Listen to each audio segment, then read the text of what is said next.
Bom dia a todos e todas, sejam muito bem-vindos e bem-vindas a mais um ICL Mercado Investimentos.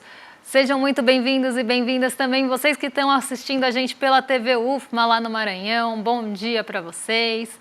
Hoje a gente vai falar dos PMIs de uma forma global, porque agora que todos foram divulgados, a gente pode fazer aquela comparação que nós sempre fazemos aí quando os PMIs são divulgados. A gente vai falar do movimento de ontem do continente asiático, na verdade dessa madrugada do continente asiático, mas refletindo muito aí no comportamento da segunda-feira.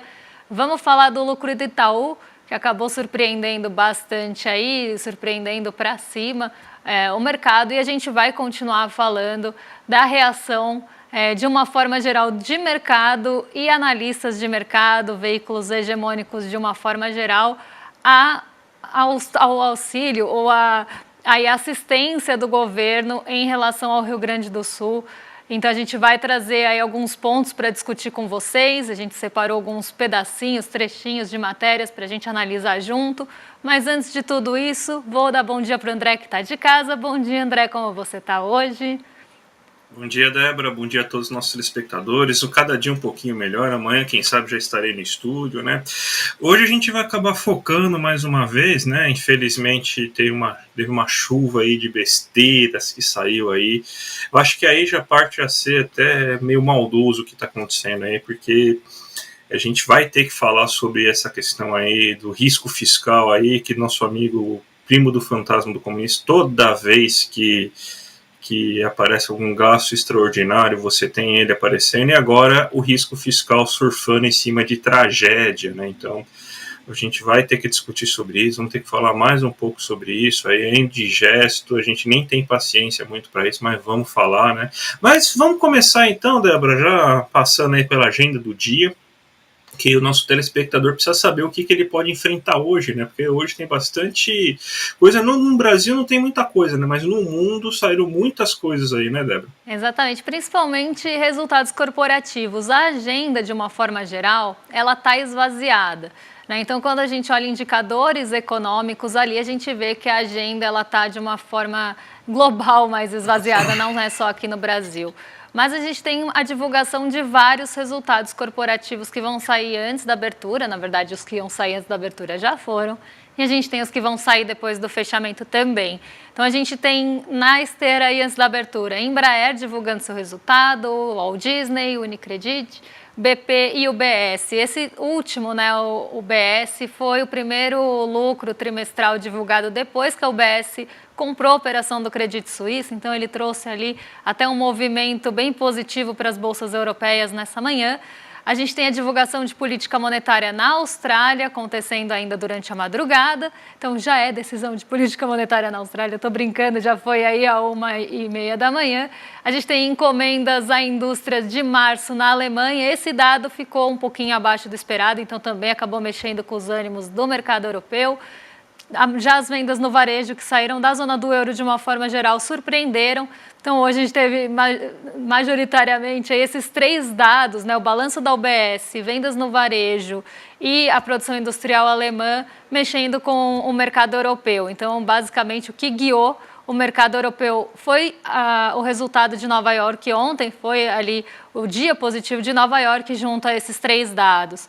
Hoje a gente tem dirigentes do Banco Central Europeu e do Fed falando hoje, o radar deve ficar bastante voltado para esse pronunciamento aí das 12h30, porque a gente tem o presidente do Fed de Minneapolis falando hoje, e como a gente está num momento ali de indefinição e que o mercado começou a reconsiderar a possibilidade de 2 cortes de juros na taxa de juros dos Estados Unidos nesse ano ainda, esse discurso vai ficar bem no radar, deve ganhar um peso maior, justamente para tentar, para o mercado, investidores no geral, tentarem entender para onde vão os juros dos Estados Unidos nesse ano.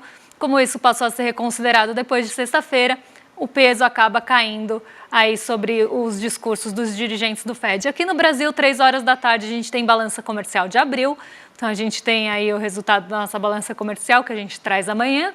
A gente tem crédito ao consumidor nos Estados Unidos, aí divulgação também à tarde. E depois do fechamento, a gente tem uma série também de balanços corporativos, resultados saindo aqui no Brasil. Então, a gente tem Carrefour Brasil, Engie, GPA, PetroRio, Raia Drogasil e balanço da Telefônica Brasil aí.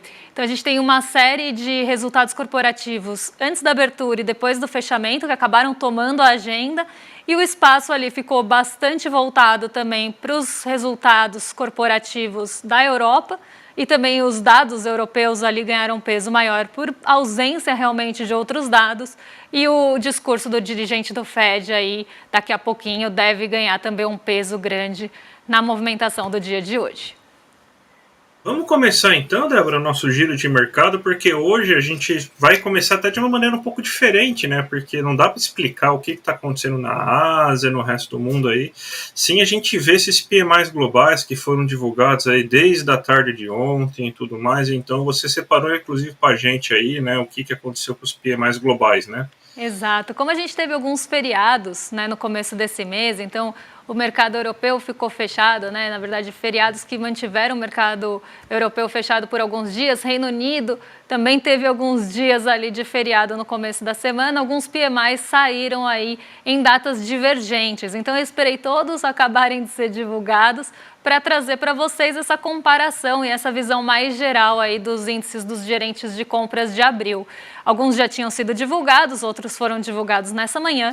Então, eu reuni aí, na verdade, no dia de ontem, né, durante a manhã de ontem, então reuni todos para a gente poder aí discutir, ver para onde estão indo os setores de uma forma geral, quem está puxando a economia dos países para cima e como é que ficou, né, esse retrato final de abril. Se a gente olha no caso dos Estados Unidos, né, então que vocês estão vendo aqui no cantinho da tela, a gente vê que os PMIs lá caíram em relação ao mês anterior. Tá? Então, a última coluna que vocês estão vendo, para quem está assistindo aqui em branco, é justamente o resultado do PMI de março. A laranja do meio é a projeção, então é o que o mercado esperava para aquele indicador. E o verdinho é o que realmente aconteceu, a medição atual. No caso dos Estados Unidos, tanto o setor industrial como o setor de serviços ainda estão em expansão, tá? Então eles ainda estão crescendo, porque eles estão acima do patamar de 50, ali bem perto do patamar de 50, em 51,9 e 51,3 respectivamente, mas em relação ao mês passado, os PMIs, né, os índices dos gerentes de compra lá caíram. Então, eles estão numa expansão, estão ainda crescendo, né, nesses setores, mas com um ritmo mais desacelerado do que no mês passado. O PMI composto acabou refletindo isso também, né? Então, o índice de gerente de compras, que mede ali tanto o setor industrial como os serviços juntos, tentando trazer, na verdade, uma visão mais ampla ali da economia, do desempenho da economia, também refletiu, claro, aqui os outros dois. Então, a gente teve um PMI de 51,3, também caiu em relação ao mês passado, mostrando que a economia dos Estados Unidos ainda está expandindo, mas também num ritmo mais lento. Quando a gente olha para a Europa de uma forma geral, então a gente está falando da zona do euro como um todo, Reino Unido e Alemanha aqui no caso, a gente vê um comportamento muito parecido, exceto na Alemanha. A Alemanha ela tem um ponto ali no PMI industrial que a gente vai tratar separadamente, mas se a gente olha de uma forma geral, quem puxou a economia como um todo ali para cima foi o setor de serviços. A gente tem uma indústria, no caso da Europa, de uma forma geral também sofrendo bastante. O Reino Unido, que tinha conseguido chegar no território da expansão, que estava começando a expandir a sua atividade industrial, voltou para a contração.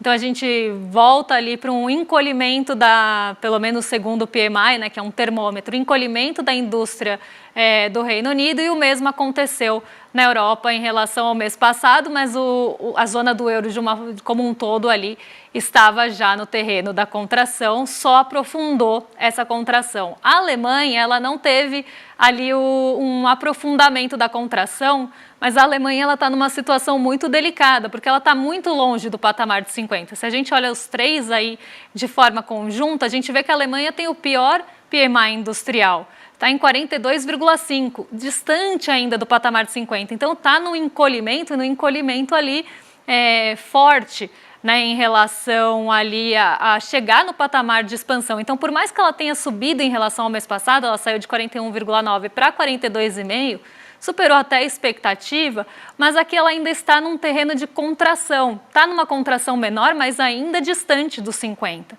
Então não é que ela está ali se aproximando dos 50, ainda tem um caminho bem longo para a Alemanha chegar na expansão do setor industrial.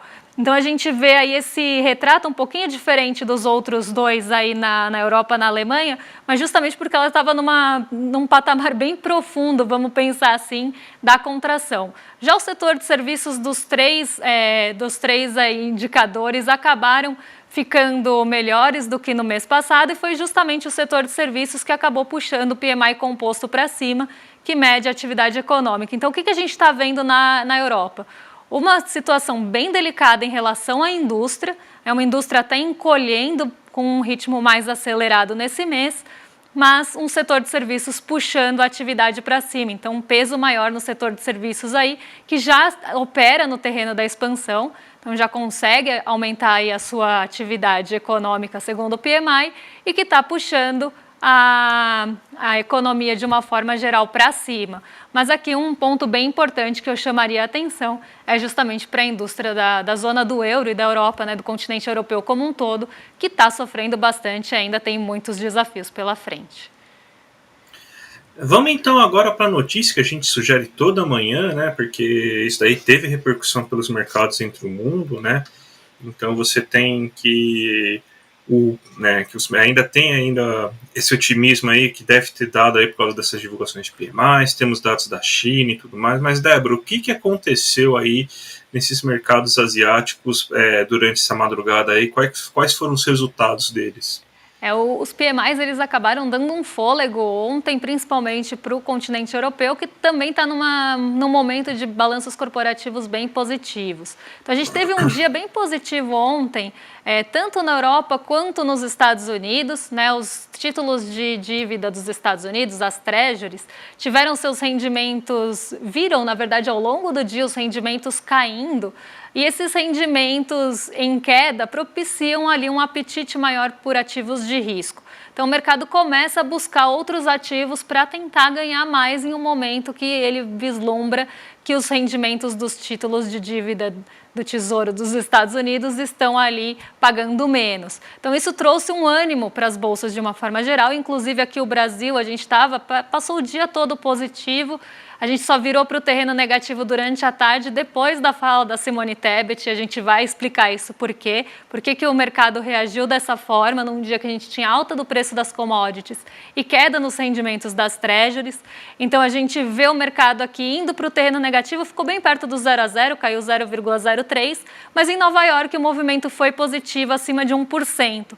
E esse movimento positivo de Nova York já estava com 3 dias de alta consecutiva, a gente vê esse movimento chegando ali à Ásia, junto a um impulso do setor de tecnologia, não só por resultados corporativos, mas também aí por essa redução dos rendimentos dos títulos de dívida, que acabam propiciando também um melhor desempenho para ativos ligados à tecnologia, que são sensíveis a juros, por até questões que eu já expliquei aqui de endividamento de terceiros, né? Então um capital que não é próprio ali normalmente tem um endividamento maior, tem uma sensibilidade maior a juros e tem ali um momento de crescimento que depende bastante dos juros. Isso traz um bom vento para a Ásia, porque a Ásia acaba tendo um peso maior de tecnologia, junto ao terceiro dia positivo de Nova York. Então, as treasuries em queda e um movimento positivo de Nova York já trazem uma abertura positiva para a Ásia, que consegue manter esse movimento ao longo do dia. Vou colocar aqui o Xangai Composto para vocês na tela de novo, porque ele subiu 0,26 hoje e não só repercutiu todos esses dados que eu expliquei aqui, mas também ainda está repercutindo a reunião que a gente teve da cúpula do governo chinês na semana passada, que acabou trazendo ali alguns pontos importantes em relação a estímulo, em relação a custos de empréstimo e também falou aí sobre fortalecer o mercado financeiro na China.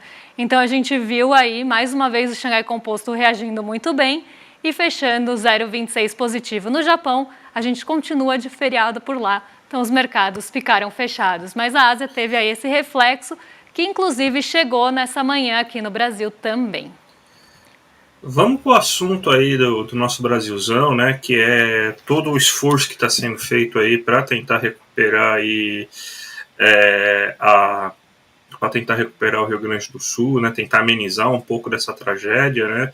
Então você tem então que a Câmara já aprovou o texto que vai reconhecer o estado de calamidade agora. A gente tinha até uma notícia que essa aí do site, aí a gente teve uma notícia depois aí que já saiu no nosso site, inclusive, que já está atualizado, para vocês quiserem, entra lá em cleconomia.com.br, vai estar atualizado, que está falando justamente disso, né? Que você vai ter então que vai ter vai ter facilitado os repasses federais aí para o Rio Grande do Sul, e os gastos que forem realizados com o Rio Grande do Sul vão sair da meta fiscal aí do governo.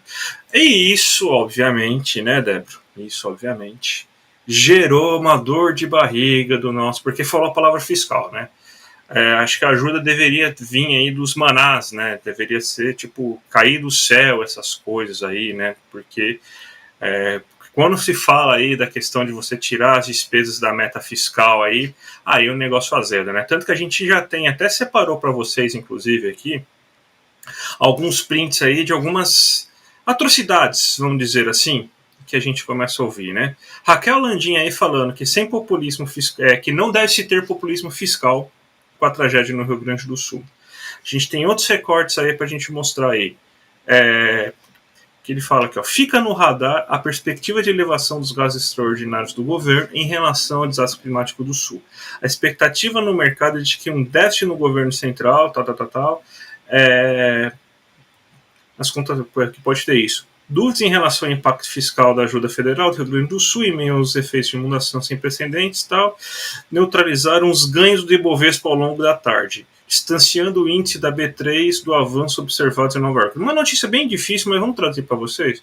O mercado não gostou porque vai ter que gastar dinheiro com o Rio Grande do Sul, se azedou, então ele começou a ir para título público e azedou todo o mercado. Vamos colocar aí mais outra matéria aí que a gente também separou para vocês verem aí, para a gente já fazer tudo, né? Outra aqui de Estadão. No meio da tarde, enquanto o Bovespa perdia força, convergia para o zero na sessão, a curva de rendimento do DI acentuou nas máximas do dia entre os contratos do curto e médio prazo. Após a ministra Simone Tebet afirmar no Facebook que o governo está trabalhando para mobilizar ajuda efetiva e tempestiva ao Rio Grande do Sul.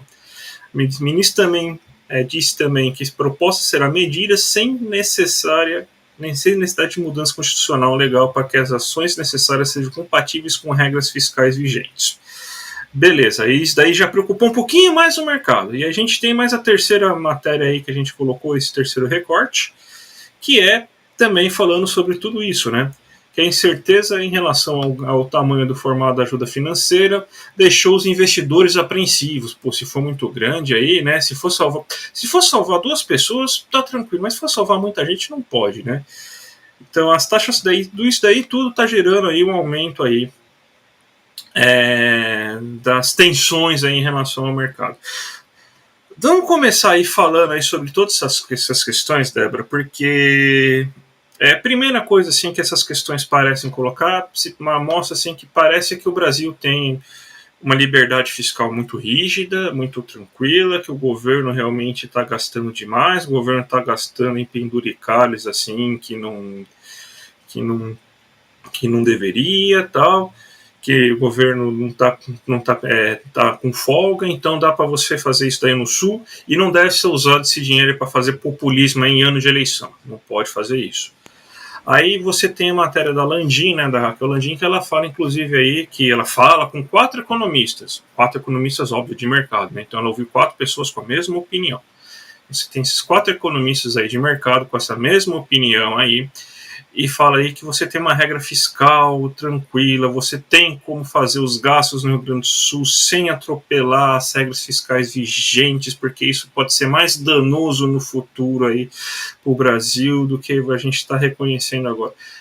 Gente, assim, é um absurdo que a gente tem que ler, o que a gente está ouvindo, o que a gente está vendo. Assim, o Caio Coppola esta manhã também na CNN falou também que, gente, cuidado, temos que salvar o Sul, mas sem irresponsabilidades fiscais. Vai salvar como, gente? Da onde que vai sair esse dinheiro? Da onde que você vai salvar? Tipo, você vai esperar ajuda divina? Você vai esperar o quê? Vai ter que ser gasto dinheiro. O dinheiro vai ser gasto. E você vai ter que salvar, porque as pessoas estão morrendo, estão passando fome, estão perdendo seus animais, estão perdendo seus parentes, estão perdendo suas casas, estão perdendo tudo. As pessoas não têm nada, nada lá. Mas se você gastar com isso, o mercado está bravo. O mercado está preocupado que isso aí pode acabar com a economia. Então, gente, não é para gastar nada, deixa as pessoas no Rio Grande do Sul lá morrerem, que pelo menos a gente não vai ter inflação. Isso aí vai ser bom aí para o mercado. Então é basicamente isso que está sendo se falado. Esse é o grande absurdo. E aí quando ele fala, não temos espaço fiscal, é só a gente cortar, daí, claro, usa-se o espantalho do funcionalismo público. Se a gente cortar os grandes salários do judiciário, a gente pode salvar o Rio Grande do Sul. Gente, não é... Isso daí é amendoins, isso daí, claro, é imoral, mas não é esse tipo de volume que vai salvar o Sul, que vai salvar, o que vai reconhecer. Quando ele está falando que você vai precisar fazer cortes em gastos, por exemplo, é ir lá e falar assim, tem que rever o piso constitucional de saúde e educação. Então a gente vai cortar o postinho, sei lá, no Mato Grosso para dar dinheiro para o Sul. A gente vai cortar a escola no Amazonas para dar dinheiro para o Sul. É isso que quer, que continue essa guerra orçamentária terrível.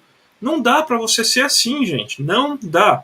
As pessoas estão morrendo. As pessoas estão passando necessidade e vocês estão preocupados com superávit ou déficit fiscal num país que imprime a própria moeda. Isso não é aceitável. Isso não é aceitável. Isso é um absurdo. Não dá para tolerar um negócio desse. As pessoas esquecem, está na planilha, elas esquecem que tem gente morrendo e ainda fingem lá, capaz de até fazer um pix lá para conseguir dormir à noite, mas aí faz aí como se fosse assim, ai meu Deus, olha como eu sou evoluído, porque eu estou pensando aqui muito além na responsabilidade fiscal. Gente, pelo amor de Deus, né? Pô, Débora. Enfim, é sem comentários, né? A gente até separou esses trechinhos para vocês, porque ontem tiveram a pachorra de falar que a gente estava fazendo fake news aqui. Fake news porque de manhãzinha, podem passar aí para o próximo trechinho, porque de manhãzinha o que saiu, né, foi justamente, ainda não tinha saído o dado fiscal, então o mercado estava na expectativa pelo dado fiscal. Pode voltar, é naquela tela mesmo que estava, gente, pode voltar. Esse mesmo. Estava pela expectativa dos dados que iam sair ali do resultado primário. E da dívida PIB, tudo que ia sair ontem. E aí já estava no radar. Foi essa notícia que eu falei ontem, quando eu estava falando, era justamente desse trecho. Fica no radar a perspectiva de elevação de gastos do governo em razão do desastre climático no Rio Grande do Sul. A expectativa do déficit aí já vem para a expectativa do que ia sair ontem. Só que aí a coisa vai piorando, ela vai aprofundando o nível de desumano do que a gente... Porque, para mim, falta humanidade numa pessoa que, diante de um desastre, diante de uma catástrofe, que está tirando a casa das pessoas, ela está tirando a vida das pessoas, está deixando as pessoas sem itens de necessidade básica, olhar para impacto fiscal da ajuda federal para o Rio Grande do Sul. Gente, pelo amor de Deus, está olhando para o impacto fiscal E aí se o governo federal não faz nada, porque o governo federal não faz nada. Mas se o governo federal se mobiliza para gastar, para tentar reconstruir, aí tem que ver o impacto fiscal disso, né, e para onde vai o índice da B3 num dia de avanço de Nova York. Gente, pelo amor de Deus, sabe? É olhar para um índice brasileiro que foi na contramão de Nova York, porque o mercado começou a dar um peso desproporcional para a fala da Simone Tebet, sobretudo à tarde, se quiserem colocar aí na tela para o pessoal acompanhar o que a Simone Tebet falou, mas ela falou que ela queria ver ali uma possibilidade até sem a mudança constitucional e o mercado não gostou disso. Né? Na hora que ela falou mobilizar ajuda efetiva e tempestiva, será proposta medida sem necessidade de mudança constitucional ou legal para as ações necessárias, o mercado já ficou ali de cabelo em pé, porque vai gastar, ela está falando que vai gastar, mesmo que ela falasse que ela está tentando achar um espaço no orçamento para cumprir a meta.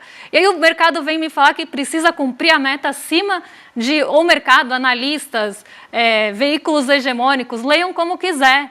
mas vem falar isso em relação à meta de resultado primário, quando as pessoas estão precisando de necessidade básica, precisa reconstruir. Quem está lá, eu conheço uma pessoa, tenho uma amiga que mora no Rio Grande do Sul, e ela trabalha na saúde, ela falou que é cenário de guerra no Rio Grande do Sul, que está assim, ela mora em Porto Alegre, ela está fora da casa dela. Então, assim, gente, pelo amor de Deus, sabe, você olhar para necessidade de cumprir meta ou botar isso acima da vida das pessoas no momento que a gente está num estado realmente ali de calamidade, de uma calamidade, de um desastre climático, você vir falar esse tipo de coisa e aí depois continua, porque a gente vê essas notícias, elas foram saindo aqui, estão em ordem cronológica, tá, gente?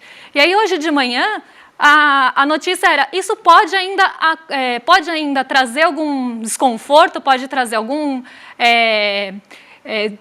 revés para o mercado, porque a gente pode corrigir, porque na véspera as taxas de juros podem corrigir, porque nas vésperas as treasuries caíram, mas a gente ainda tem dúvida do que vai acontecer em relação ao Rio Grande do Sul, e isso ainda pode trazer volatilidade para o mercado.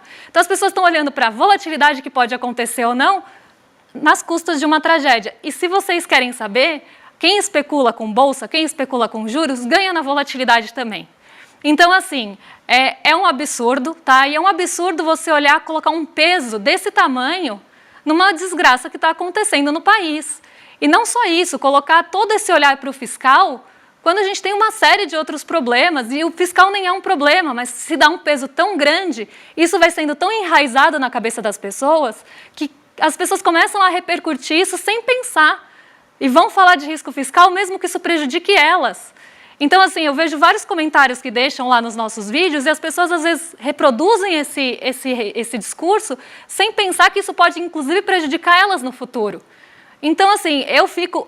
Olha, risco fiscal é um dos assuntos que me deixa mais brava e, assim, eu não consigo ficar inerente a isso, não consigo ficar indiferente a isso, porque eu tenho humanidade e eu acho isso aqui um absurdo. Simplesmente não consigo, gente. Desculpa. Eu acho que a gente estourou todos os tempos possíveis. Aí a produção deve estar xingando a gente até altas horas, né, Débora? Eu nem vou fazer o giro do mercado, mas eu vou contar para vocês que hoje a Bolsa está subindo, porque está recuperando de ontem, as treasuries arrefeceram, o DI Futuro também arrefeceu, para vocês verem como tudo isso aqui, né, não passa de uma lente de aumento colocada num problema ali que está longe de ser um problema majoritário aqui no país. Então, hoje as bolsas já estão recuperando, tá? A Ibovespa já está subindo 0,82. E eu vou aí já passar os recadinhos finais, vou lembrar vocês de se inscreverem na nossa super aula que vai acontecer na quinta-feira. Né? A gente tem aí a aula do Investidor Mestre, tentando ali trazer também essa visão humanizada, né, de como também fugir de ciladas e fugir aí de armadilhas, pensando, claro, como a gente vai cuidar das nossas economias, mas também como é que a gente não vai entrar nessa cilada que às vezes vem, inclusive, de instituições financeiras repetindo esse mesmo discurso. E não só isso, também buscar ali alternativas que sejam até mais alinhadas com o que a gente tem de propósito. Né? E se você coloca ali seu dinheiro num lugar que tem um objetivo que é contra seus propósitos. Então, a gente também traz essa visão para o investidor mestre. E aí vai ter aula, né, tudo o que vocês precisam saber para investir com segurança e rentabilidade na quinta-feira, 9 de maio, às 8 horas. Então, se inscrevam aqui embaixo. Eu já vou passar. Aí, André, vou me despedir de você antes de passar para o rolê. Vai, dê o seu tchau para a nossa audiência. Na medida do possível, né, depois de tudo isso aí, depois de todo esse risco fiscal aí enchendo no nosso saco aí, um abraço, tenha um ótimo dia, a gente se encontra amanhã se tudo der certo no estúdio. Melhoras, André. Amanhã, quem sabe, ele está de volta. Se não estiver, vai estar aí com a gente no telão. E agora eu sei que fãs de Vitinho e rolezeiros já estão esperando aí no chat. Vou passar para o William Deluca e para o Guga Noblar. Peço desculpa aí pelo nosso atraso. E amanhã a gente está de volta para trazer aí as notícias, as principais notícias. A gente fala do lucro do Itaú amanhã, porque hoje era impossível não falar aí desse assunto com vocês. Um beijão e até lá. Faltam só 2 dias para nossa aula, tudo o que você precisa saber para investir com segurança e rentabilidade. É isso mesmo, é na quinta-feira, 8 horas da noite, no horário de Brasília, e eu acho que você deveria muito participar dessa aula. Aproveitar que é gratuito, a gente está celebrando o lançamento do Investidor Mestre 2.0 e está fazendo essa celebração, oferecendo essa aula gratuita para todo mundo, e eu acho que vai ser muita informação útil para você usar no seu dia a dia. E a aula está preparada até para quem não sabe nada de investimento poder curtir e aproveitar bastante. Tá bom? Um abraço e até daqui a 2 dias.